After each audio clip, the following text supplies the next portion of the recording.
Welcome back to the city. Joining us today is our City Marshal, John Gonzales. He's here to talk about the annual Warrant Roundup. John, thanks for being with us. Glad to be here.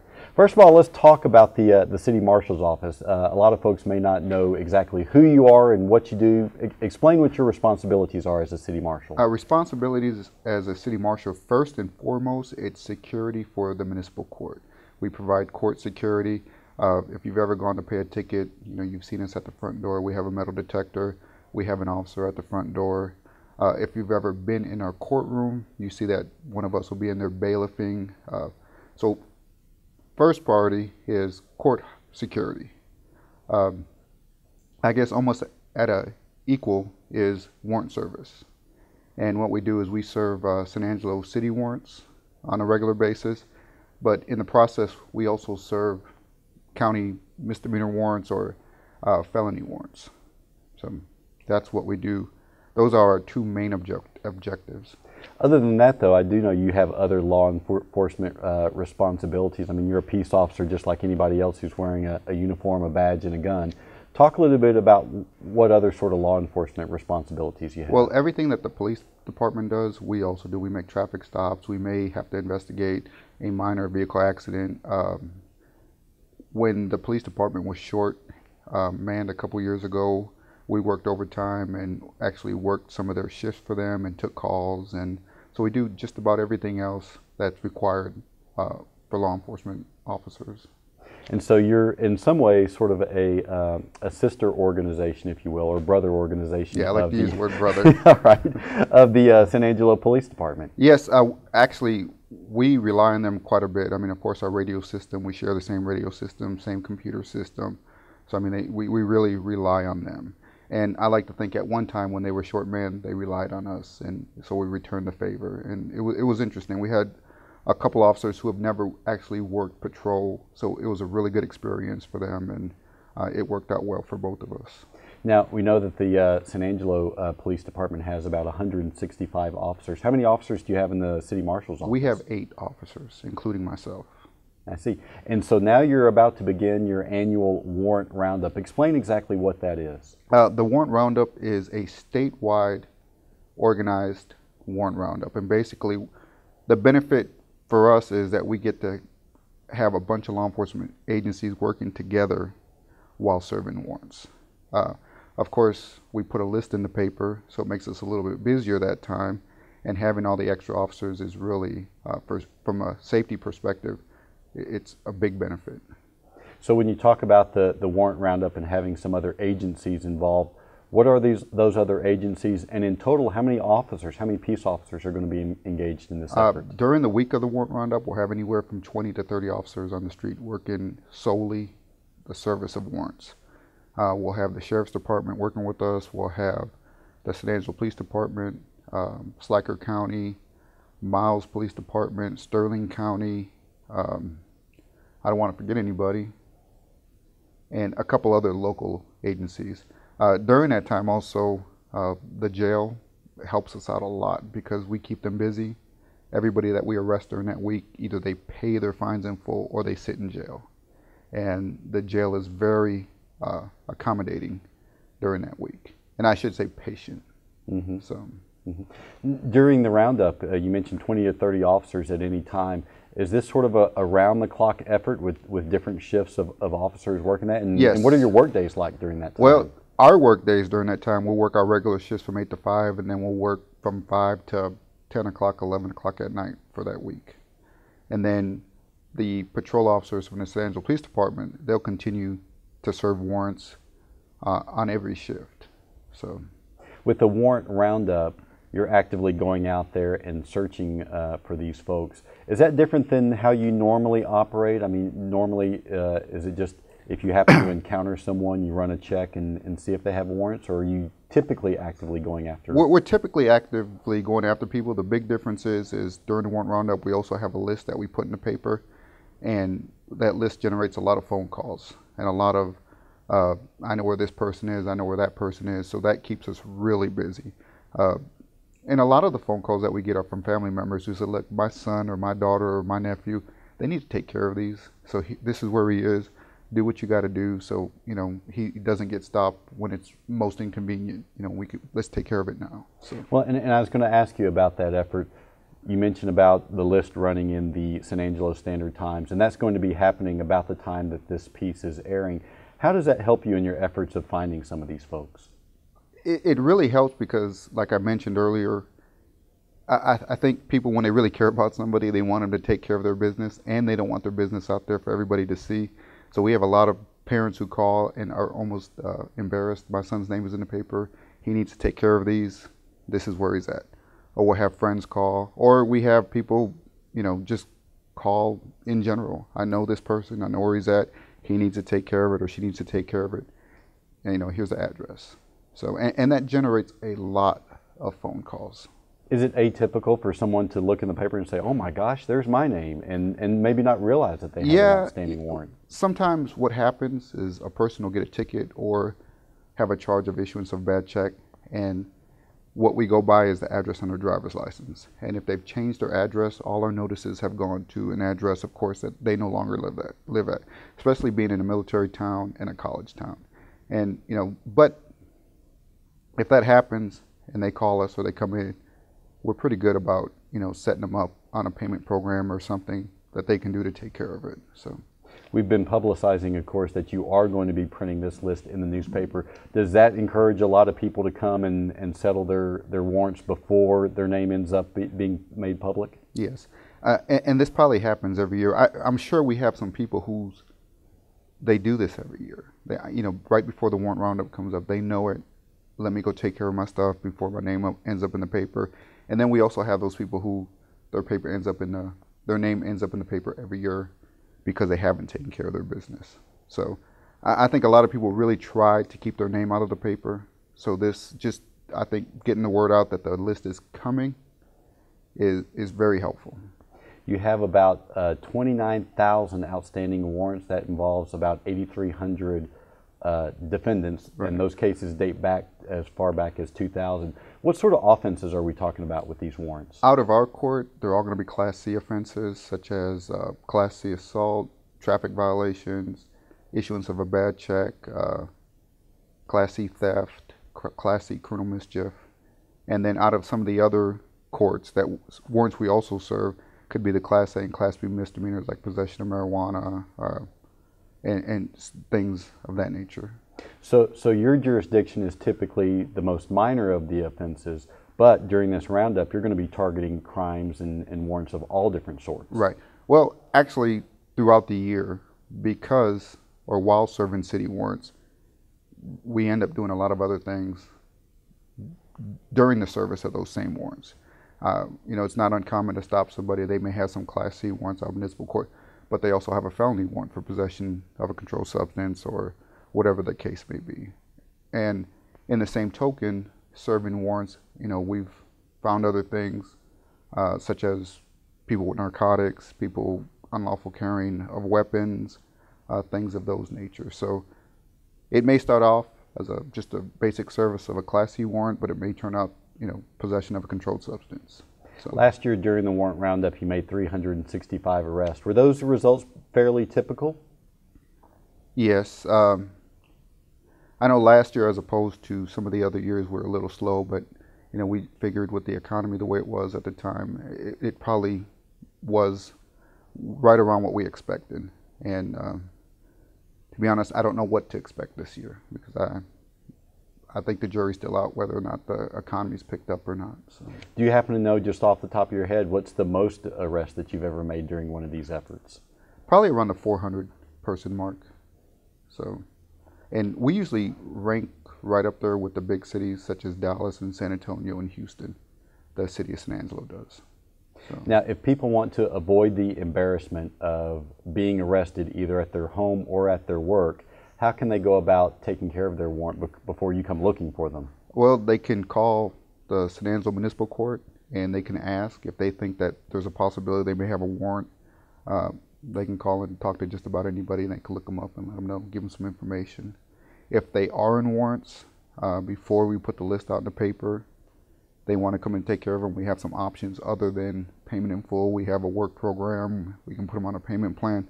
But once the list comes out in the paper, I think the only option is either pay in full or sit it out in jail. And with the Class C misdemeanors that you're talking about, you're paying your fine in full, and then if you are unable or unwilling to do that, then it's a 10-day sentence in jail? Well, it depends on what the fine is. Our court gives them $50 a day credit for whatever they owe. So just an example, if they owed $100, that's 2 days in jail. Now, our work program, on the other hand, is $100 a day credit. So it's either work 1 day on the work program or spend 2 days in jail. And I think most people would rather try to get it over as soon as possible, and that work program works out great for them. Now, obviously, the best way to avoid getting a warrant is when you get one of these citations to deal with it quickly, because if you don't, then you're also facing some other charges beyond that, aren't you? Yes. Besides the initial reason you were stopped, if you don't come in and take care of the ticket, they'll also issue a violation of promise to appear. And that just adds to the fine, the initial fine. And you still have to take care of the original ticket once you're arrested or once you come in. So it does add, I guess, a monetary fine to the initial violation. And one last time, if people want more information about either the Warrant Roundup or to check to see if they have any warrants, whom can they call? They can call the municipal court at 657-4368. We've been talking with our City Marshal, John Gonzales, and we are going to spotlight one of his outstanding officers, Brian Myers. And after that, we will return with Animal Services Director, Julie Brana. Hi, my name is Brian Myers. I work for Municipal Court as a City Marshal, and I've been here close to 4 years now. Well, it involves us going out and looking for people who have warrants. Our court handles Class C warrants with impose a fine only. Traffic offenses, it could be theft. As far as juveniles, it could be not going to school, stuff like that. Every City Marshal, they work the door 1 day a week at least. And then we have bailiff duties that we do also. And our main deal when we're doing this stuff is the security and protection of the people that are here. As far as the staff and even the people here handling business. Just getting to know people, you know. I love doing what I do, working here. I've always wanted to work at the municipal court. It's just it's a big, happy family here. When I worked at the jail, I worked there for 12.5 years for the county. And then I've had friends that would come over here to work that left at the jail. And I was just hearing them talk about how the people here are together. It's just a close-knit group of people. At one point of my jail career, I was working in the warrant division, the transport division, where we went out and picked up inmates and stuff. And I was always fascinated with warrants, and I always liked doing that. And I always told myself if I was going to leave, this is the one place I wanted to come to work was here at Municipal Court. People hide from you, and you just use everything that we have, technology-wise, computers, employment, and stuff like that, and making phone calls, trying to get those people to come in to take care of their stuff, or us go out and get them. I worked at HEB. I did that for about 10 years when the HEB first came to San Angelo. Started off working as a bag person, carrying out groceries, and I worked my way up and went to the bakery, where I did cake decorating, baking, and all that kind of stuff. I kind of liked it. I mean, I still do it at the house sometimes for my daughter's birthday or my son's birthday. Just going out day to day and just serving warrants, you know, looking at people, trying to find them, and talking to people. It gets frustrating when you can't find people. It does get challenging, and people that don't cooperate with you and stuff. But it's challenging, and you're just trying to live up to what you can do. Coworkers help out quite a bit here. If I need some help with somebody, I don't hesitate to ask for help, and they're always willing to help us, help each other out. With my career, just being able to advance where I am today. You know, I mean, like I said, I love my job here. I don't see myself going anywhere else. I plan on staying here until I retire. The sports, well, not me as far as playing sports with my son and my daughter, they play sports. My son, he plays on a select soccer team on a U13 competitive, so we go to Arlington a lot for that. And then he just got chosen to be on the Olympic developmental program. So he goes, trains with them, with the kids out there in the Dallas Metroplex area. My daughter, she plays basketball. She's in 2nd grade, so she's just not getting into athletics. So she does basketball, and then she's playing soccer right now too. Oh, I moved to San Angelo back in the 80s. I was originally from Odessa, And then when the oil field went bad in the 80s, we moved down here and been here ever since. Well, we got some lakes here, you know, there's a lot to do, and it seems like it's kind of in the center of everything. You know, you have San Antonio and you have Dallas, and so you're kind of in the center point of, you know, things to do. Going home, making sure I go home every day to my family. That's a good day at work. It has to cross your mind if you're in this kind of a field of work. But, you know, just making sure I go home every day is my #1 priority. Just spending time with my family, you know, going to the Dallas area, watching my son play soccer. You know, that's his passion, and he's so good at it. I just love watching him play that, and my daughter too. She's getting to where she's getting really into athletics, and it's fun watching them.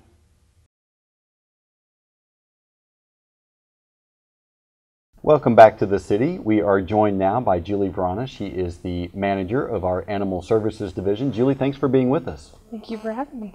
Now, for people who are unaware of what you do out at the animal shelter, particularly when it comes to pet adoptions, I want you to talk a little bit about that. Okay, yes, we do adopt out pets, cats and dogs, and other animals. If you're interested in adopting an animal, you can come to the animal shelter, or if you're looking for your lost pet, come to the animal shelter, sign in our sign-in log, walk through the kennels, then let our front desk staff know what kennel you're interested in, and we'll tell you whether or not it's available for adoption. If it is, then you can fill in an application. Once you're approved for the application, it's a pretty quick process. You'll pay for the adoption, we'll book the surgery, and then you'll pick up your new forever pet at the vet clinic after its surgery. Now, when you talk about the surgery, of course, every pet that is adopted from the animal shelter, regardless of whether it's a dog or a cat, is spayed or neutered. Correct. That is state law. And talk about why that's a good idea for pet owners. It's a very good idea to spay and neuter your animal. It's healthier for the animal. If they're spayed and neutered, they have less chance of getting testicular cancer if it's a male, or breast cancer if it's a female, and it just makes them a better dog. They're not going through heat cycle if they're a female, and a male dog isn't going to be trying to get at your female dog if she's not in heat. And of course, I think it's fair to say that we do have an overpopulation of pets here in San Angelo. That is correct. So a lot of those animals end up in the animal shelter. So it's also a matter of trying to keep from having animals. Overpopulation, it helps control overpopulation as well. So just being a responsible pet owner is, you know, one easy step is just to spay neuter your animal. It's, you know, very painless for them. It's very minimal pain, and it's a quick procedure, and it's done regularly at vet clinics. Now, you mentioned about filling out the paperwork, and just after the operation, you can have your animal. But there are also some other services that accompany an adoption. Talk about those. Okay, our adoption price for a dog is $85.50 for a cat. That includes the spay neuter surgery, rabies vaccination, city tag, microchip, and all the other shots. And that's really cheap compared to what Yes, you might yes, what you it might is. pay privately. Yes, it is, because say you buy a dog from a breeder, well, that could be hundreds of dollars, or if you get a free dog from a neighbor or a, you know, whatever. But then your spay neuter can fluctuate if you go to your vet based on the weight of the animal and the age. But our surgery price is $65, and that's part of that $85 adoption fee, so we don't get charged for the weight of the animal. It's just a straight fee, and that's the shelter discount price, I guess you could say. So it is a good deal. You have a ready-to-go animal. It's good for a year. You'll just have to get its new rabies vaccination and the rest of its shots a year from when you adopt it. How many pets do you typically adopt in a year? Roughly about 1,400. And are there breeds that seem to be more popular than others? Not really. Everybody's kind of either they're breed specific. They're either looking for a German Shepherd or a Heeler or a Shih Tzu or a Chihuahua. Some people are just looking for a dog, and some people just want a mixed breed. So it just depends. Everybody's a little different, and sometimes people come in just looking for a pet, and they may be thinking they're going to want a big dog, but then they get to looking around and visiting with the pets, and they end up getting something a little smaller. So it just all depends. Well, and I will share with you, I think I've told you this story before, but my daughter a few years ago wanted a cat, so we got a cat from the animal shelter, and who knew? I'm a cat person. Well, very good. Now, also, I wanted you to talk about your SNAP program, which is the Spay Neuter Assistance Program. That is correct. Talk about what that is and how it works. It is a Spay Neuter Assistance Program. It does works for anybody that lives inside the city limits of San Angelo and receives government assistance, food stamps, Medicaid, Medicare, something of that nature, and they fall into a certain income bracket. It costs the pet owner $21, and that includes the spay, neuter, rabies vaccination, and city tag.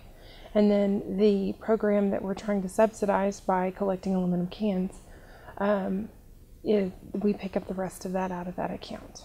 Now, for the people who are involved in the SNAP program, to be clear, it doesn't include the actual animal. This is a program for people who already have pets that need to be spayed or neutered. If you have your animal at home and it's not spayed or neutered and it needs to be vaccinated for rabies and have a city tag, and you're like, I don't really have the money to afford this, out-of-pocket expense, and I receive some type of government assistance, then call the animal shelter, see if we have that account open, and we'll be glad to help you out. If we don't have the account open, it's not currently open because we don't have enough money in that account. We are collecting aluminum cans and taking them to recycling, and then the money we get out of the recycling we'll put back into that account. So hopefully it'll be very useful for people of the city of San Angelo. Now, the program, how was it initially funded, where you had the funds available in order to do this? I think it's been around for about the length of since the new shelter has been built, and I think it originally generated when they sold some kennels out of the old shelter, and that money has been since depleted by people utilizing the SNAP program. So we thought of a new idea to put money back in that account. Why not recycle cans? It's something someone, everybody throws them away, so why not make a little bit of money on that and help animals out. Now, the people who came to you for that assistance through the SNAP program, they were actually issued a voucher, weren't they, that they then took to the vet? Well, they actually, I guess you could call it a voucher. They pay at the animal shelter the $21, and then their receipt, they take it to the vet clinic that they choose off of the list of vet clinics that are on the SNAP program, assistance program, and they book their own surgery, set it up, take their pet to the vet clinic for surgery, and then that receipt shows that it's been paid for. That vet clinic will then bill the shelter through the SNAP program for the rest of the remaining amount. Now, if someone has or wants to begin collecting aluminum cans in order to help raise funds to fund the SNAP program, the Spay Neuter Assistance Program, where can they bring their cans? They can bring them to the animal shelter. We're located out on 3142 Highway 67 North, right across from West Texas Training Center or Howard College. We'll be glad to take them as long as they're inside plastic bags. I see. And have you had much success? I know we've been trying to publicize the fact that this can collection is going on for SNAP. Yes, we have had a wonderful success so far.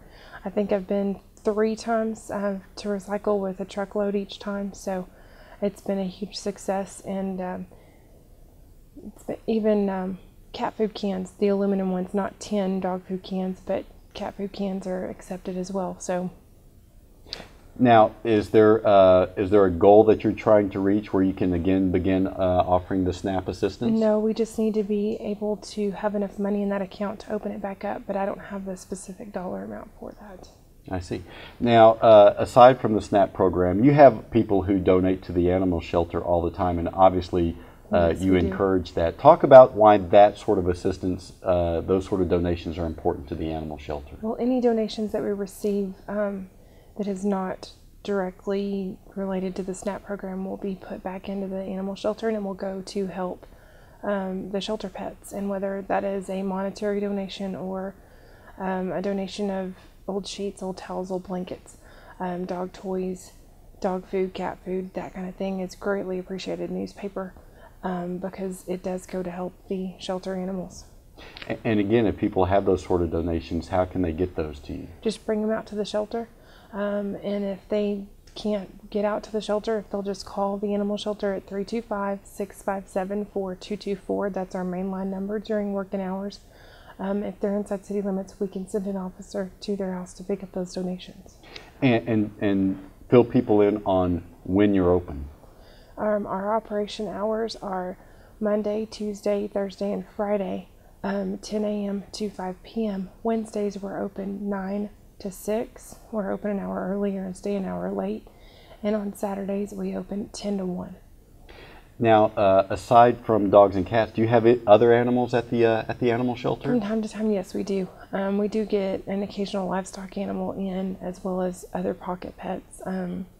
We've had sugar gliders, rabbits, guinea pigs, hamsters, snakes, ferrets, that kind of thing. So if you're interested in a bird or a pocket pet, just look online, petfinder.com. We post our animals updated once or twice a week by a volunteer, and they can look there or call the animal shelter or just come by and take a look. You mentioned the volunteers. Now, if people want to volunteer at the animal shelter, how can they go about doing that? Just call the animal shelter and let them know that you're interested in volunteering. We'll put you on the volunteer list, and once you attend the orientation, we'll call you whenever we're doing an orientation. Most of the time it's once a month. We do that on a Wednesday evening usually. Once they've attended that orientation, they can volunteer at their leisure. And what sort of activities do you have volunteers doing at the animal shelter? They can mop floors, they can wash laundry, litter pans, restock shelves, help direct traffic, walk dogs, pass out toys to dogs and cats, give treats, that kind of thing. Just a little bit of everything. All those extra little activities that make life so much easier for staff. We've been talking with our Animal Services Manager, Julie Verana, and we hope you'll be back for the next edition of The City.